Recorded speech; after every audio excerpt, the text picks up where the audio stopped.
The real question is, by what right does Denmark assert control over Greenland? What is the basis of their territorial claim?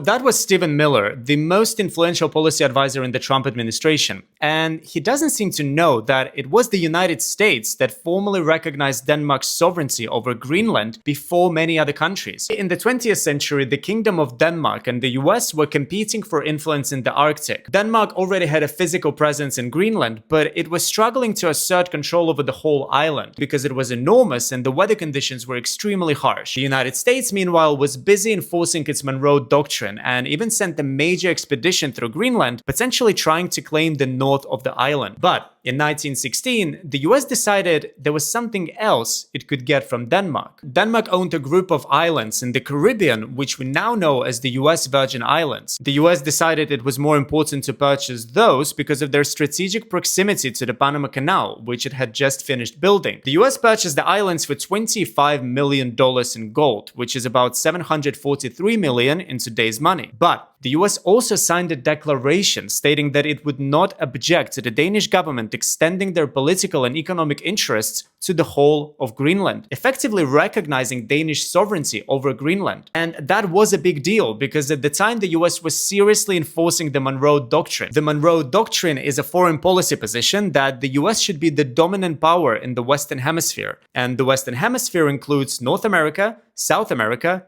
and Greenland.